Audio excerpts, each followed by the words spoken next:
It was an unexpected move.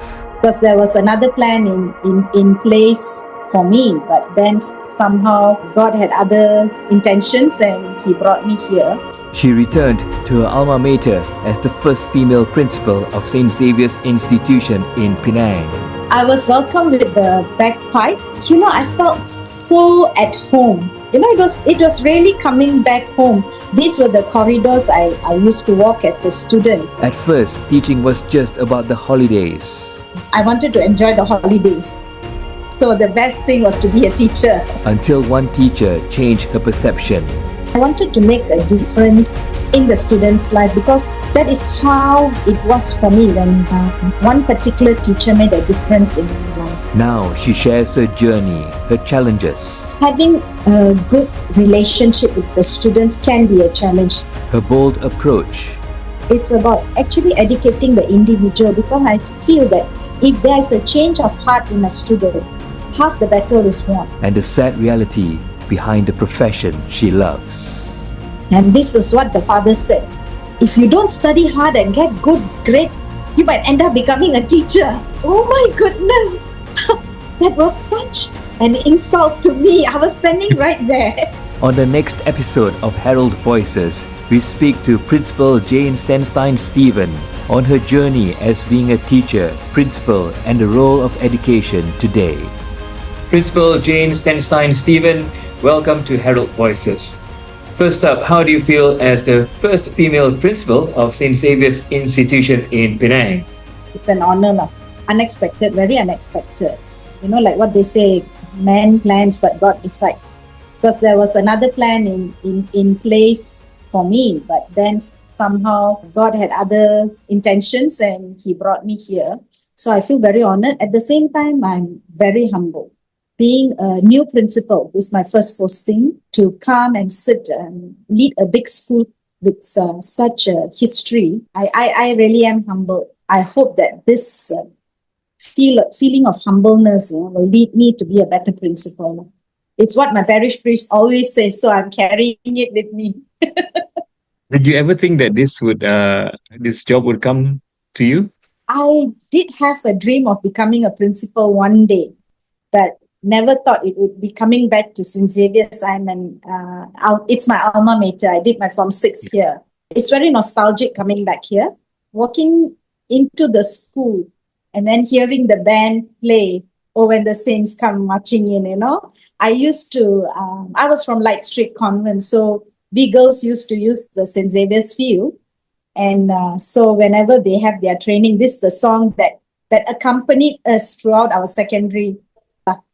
And then coming back as the principal was even so unexpected, but it was a beautiful moment for me. How did they welcome you? I was welcomed with the bagpipe, the band. And, I felt so at home.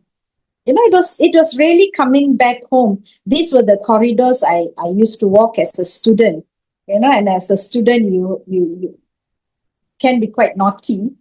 Right, quite cheeky, maybe not naughty, but cheeky. But then now you are a role model to not only the students, but also the teachers and the other staff who are part of this school. Walking in, I was very honored. That's why I felt very honored because the band, the bagpipe of this school, St Xavier's, has a history from long ago. It's one of the first schools that had bagpipes, if I'm not mistaken. So hearing that again was bringing back a lot of memories for me. Just for the benefit of those of us not from Penang, can you just tell us a bit about your school? All right. The school was actually started by Francis Light when he first landed. But then later, Catholics from Phuket were brought in. So when they came in, they needed a church. So they started a church for education. So we have a road called Church Street. And then with that church, and then they have children, and then they had to have catechism and all that. So a school was started. And then during the war, the school was destroyed, and then it stopped. There was no building for them to have their schooling. So what happened after World War, that was when the brothers took over. They were the principals. And we had a principal, a brother who was the principal until 2009, Brother Paul Ho. After that, it was taken over by the lay people because of the policy change in the Ministry of Education. So then with that, we had a number of lay people leading the school. What is different from the other schools is we have the brother directors staying in the school itself. We have the brothers' quarters.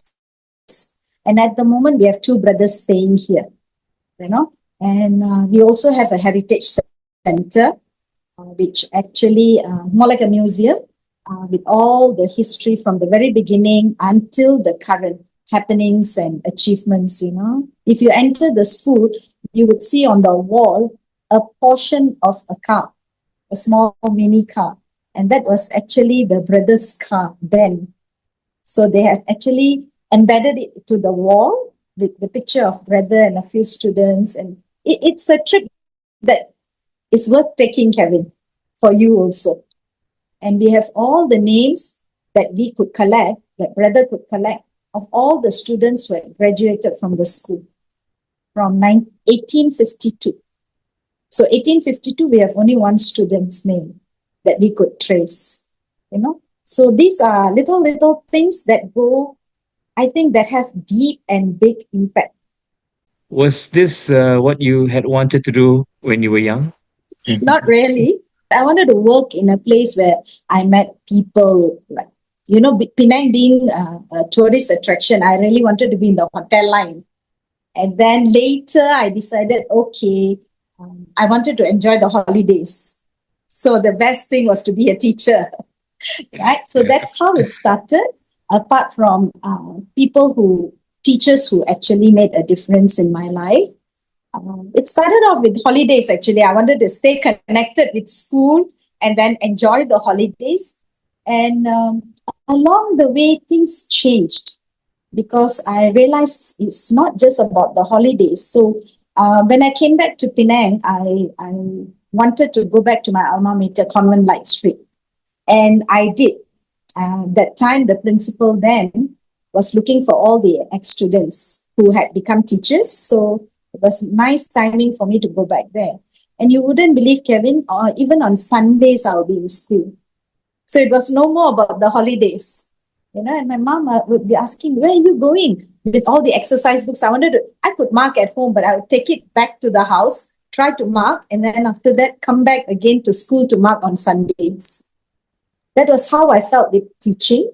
And I wanted to make a difference in the students' life because that is how it was for me when one particular teacher made a difference in my life. Yeah, because somebody approached me in a different way.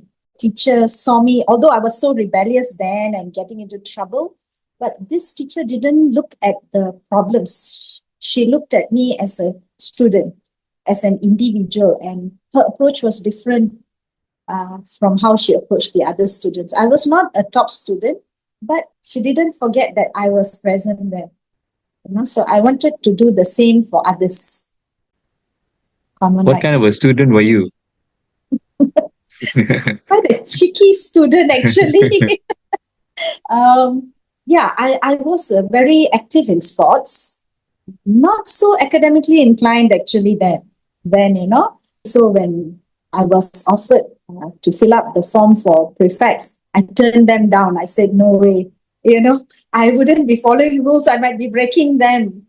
But over the years, as time passed, I realized being cheeky then,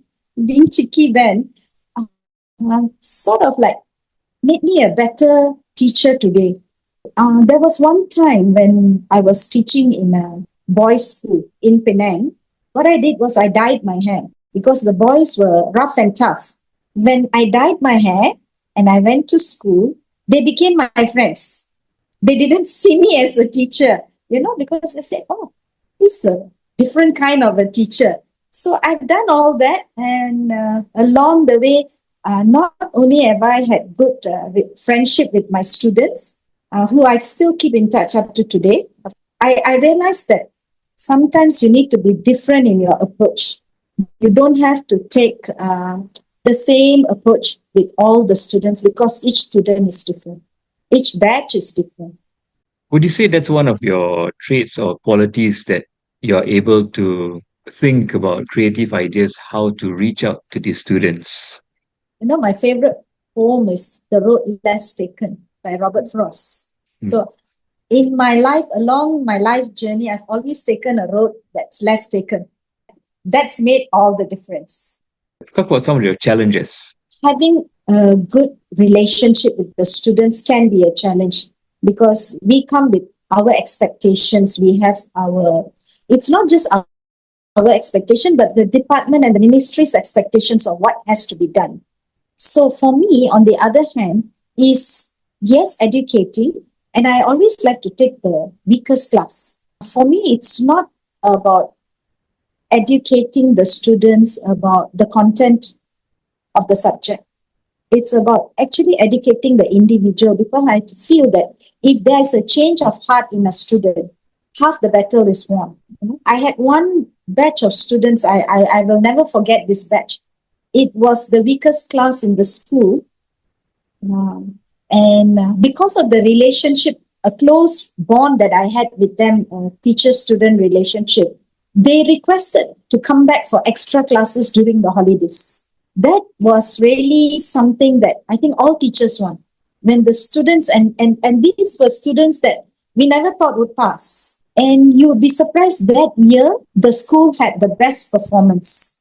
And I still keep in touch with the 2 or 3 of the boys up to today, one of them being the monitor of the class. Do you think the role of teachers has changed? So it's totally different. We are still teaching. That part has not changed. But we are not only teachers now. We have to play a lot of roles. We wear a lot of hats nowadays, being the disciplinarian. Last time, the discipline teachers will be involved in the disciplining of the students. But now, no. Every teacher is a discipline teacher. Sometimes we have to be a sister or a brother. Sometimes we also have to be the nurse. Out of school, we have other roles to play with the department. We still have to do a lot of prep work.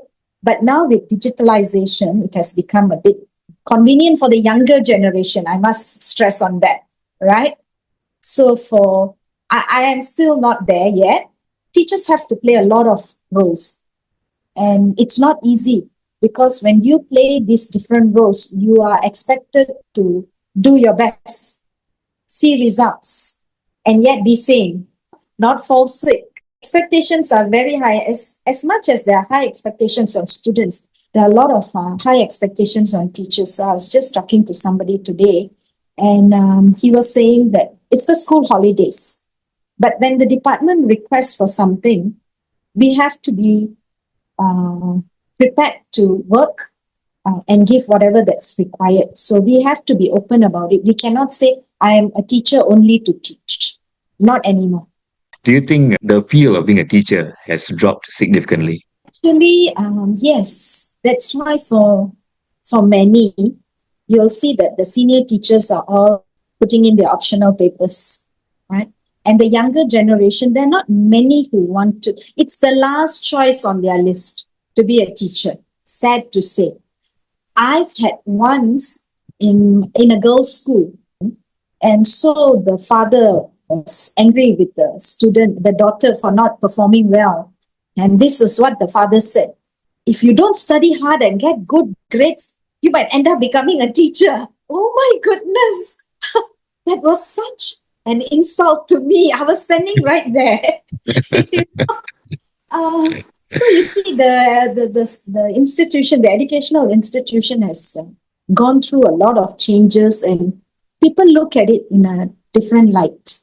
Sad reality because there are so many better paying jobs out there. But somebody has to do it. Somebody has to be a teacher to teach the children. And for me personally, I don't look at it just as teaching. I look at it as a mission. Now that you're the principal, what do you hope to achieve the role of a principal at this moment for me is not just to head the school, is to become a buffer for many people, many groups, I would say. Because there is one part, there's the students, we have the parents, we have the teachers, we have society. So me being here is not just to work with the students and the teachers alone. I also have to get the understanding and the cooperation from the society. And I think my biggest challenge would be to get the parents on board to work with us, because their presence will make a lot of difference in handling the issues that we face with students. I'm sure you've heard about the latest incident in Petaling Jaya, a sad incident. Is there anything, what came to your mind when you heard or read about it? This is my personal opinion, yeah? Yeah. So, teachers cannot be everywhere, every time. You know? It's not something that we expect. It's not a thing that we expect to happen in schools, right? It was very unexpected. Yes, I feel very sad for the girl's family. My condolences to them. But I also feel sad for the boy. The boy is a reflection of a broken society. This is my personal opinion. So I'm coming from, this is coming from me. Yeah. So we need to look at students' mental health and emotional health. That's why I said parents' involvement is very important. Because we only have that many hours in school. If we work closely with the parents, that attention given, it will be a collaboration between when the students are in school and then back home. There's always supervision or some kind of outreach for them. And so now what's happening in school is we are all getting ready to have plans, programs for students, for mental health, emotional health, and we want to help because sometimes we can't help what we don't know, So it is important for parents also to update us. It's not labeling a child. We shouldn't do that, but it's to reach out to the child, to make a difference to that student, to make a change in that student's life, knowing that it's not just about paper chase. So this is what I feel. We have the Jubilee of Education coming up. So I thought if you could leave us with a thought advice, something about education. Education at present time has gone through multiple changes. It has a new meaning. It's not just education as in book base. It's no more the syllabus only. Now we have to educate individuals. It's parents, students, and society. Because all these contribute to the well-being of a child. So we all have a role in how education, or how to define education. A child can be very good in the studies, but if a child doesn't know how to communicate with others, then what have we done? And it's not stress-free.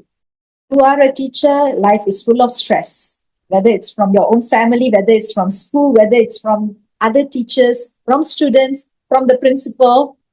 There's stress everywhere. We have to make sure that we ourselves, as teachers, I would like to focus on teachers also, teachers have to be also mentally and emotionally strong because it's not easy. When we ask students to sit down, 30 years ago, we sit down. Now they will question us, why must we sit down? And we teach our children. I always end up calling my students children, because that makes a difference. My personal opinion is we have to educate the heart.